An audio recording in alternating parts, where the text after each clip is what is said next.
Click the subscribe button, hit the bell icon to never miss another update. Ali ibn al-Nafis became one of the most famous doctors in Damascus. He gained popularity among the doctors of the Levant.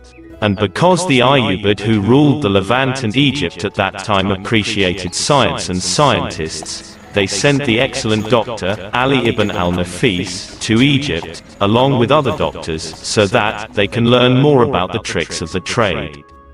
Ibn al-Nafis arrived to Egypt.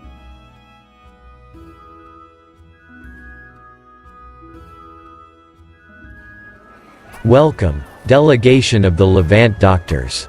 I'm the Sultan's envoy. He sent me to welcome you. We were informed that you are the most skilled doctors in your countries, and we hope that you benefit from your stay in Egypt.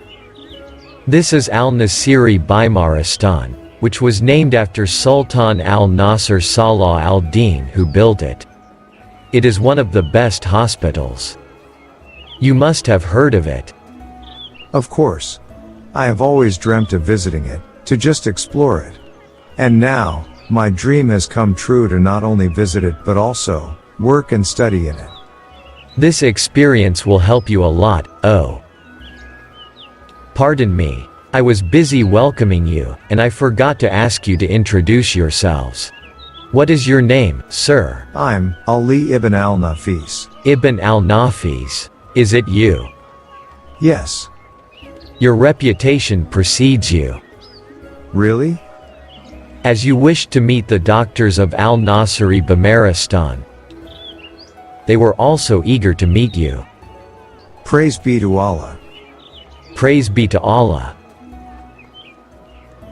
Ibn al-Nafis started his new job, and he has proven his worthiness and his prowess as a doctor.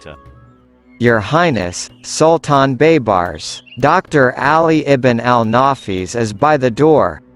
Let him in immediately. Hello, great doctor. Hello, Sultan of Egypt and Levant. What is the matter, sir? I heard that you called me for an important matter. Yes, O Ibn al-Nafis. I have heard a lot about your prowess. Many princes were treated by you, and were cured according to Allah's will. Praise be to Allah. When you came to Al-Nasir Baymaristan as an intern, who would have thought that you will become the head of it? This is from the favor of Allah.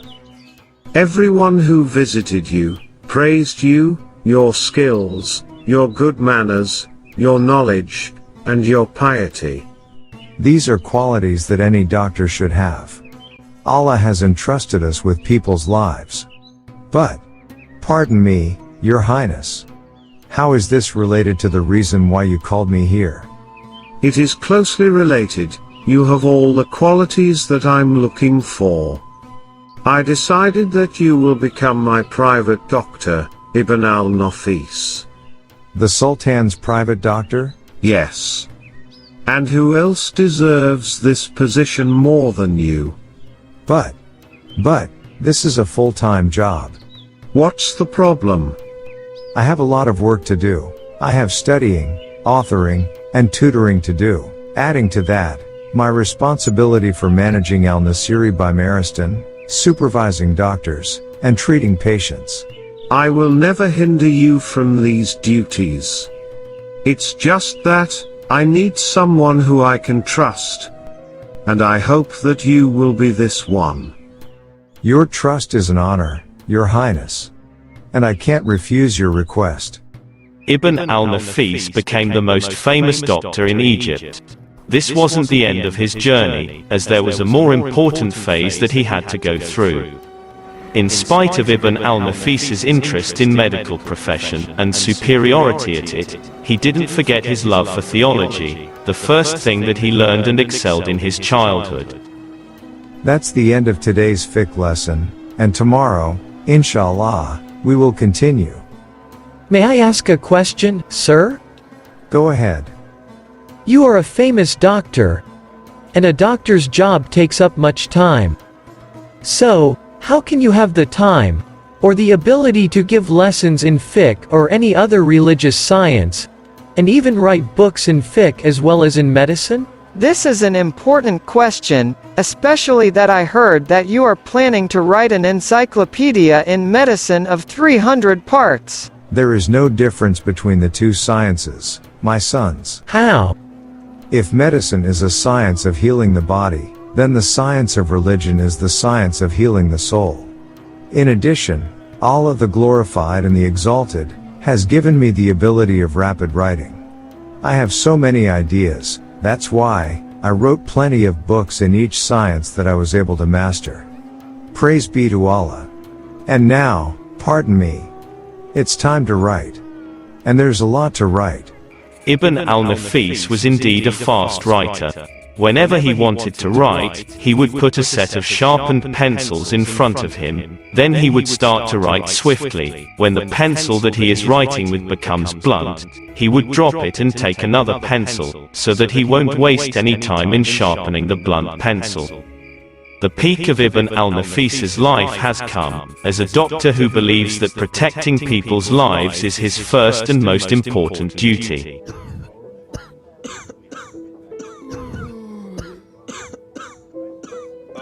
It is a disaster. A disaster. For every problem there is a solution, O doctor. But first, we need to be patient and brave, in order to make the right decision, and act wisely. It's an epidemic, sir. How can wisdom help us to face it? Look at the number of the patients who are occupying the beds in the Bamaristan. Twice this number is out there. This epidemic will kill a lot of innocent people. I've already examined a lot of patients who have been infected with this epidemic. And I think I know how to treat it. Really? Yes. But there's something that needs to happen. What thing? The epidemic is spreading in villages throughout Egypt. That's true. So, we will not wait for patients to come for the treatment, as there will be a lot of those patients who will not be able to go to hospitals. So, we should go to them. I will meet up with all qualified doctors, and explain to them how to deal with patients, and treat them. Everyone should spread everywhere that has infected cases. It's a difficult task.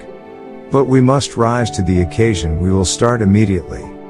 Gather all the doctors. Allah, help us through the upcoming hardship, and make us a means of ending the affliction of the people of Egypt.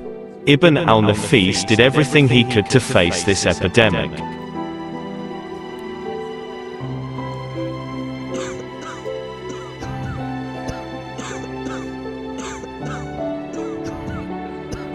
After 6 months.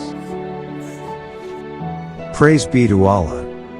You are healed, madam. I never expected to survive this disease. But you have survived, by the grace of Allah. You're the last patient who was infected with the epidemic. Allah has enabled us to eliminate it. Praise be to Allah. People of Egypt will not forget what you have done for them, O Ibn al-Nafis. The Egyptians wanted to return the favor to Ibn al-Nafis. So, they honored him and gave him gifts, and they nicknamed him the Egyptian.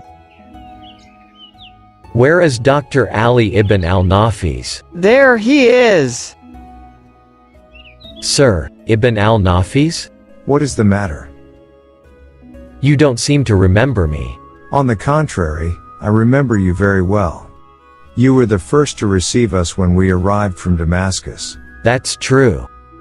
It was an honor to meet you. And today I have good news for you. What news? The construction of Al-Mansuri Bamaristan, which was built by Al-Mansur Kalawan, is now complete. And a decision has been made to appoint you as the chief physician there. But what about my work here?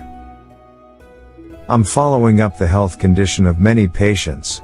Also, there are some students whom I teach in the school attached to the Bamaristan. Rest assured.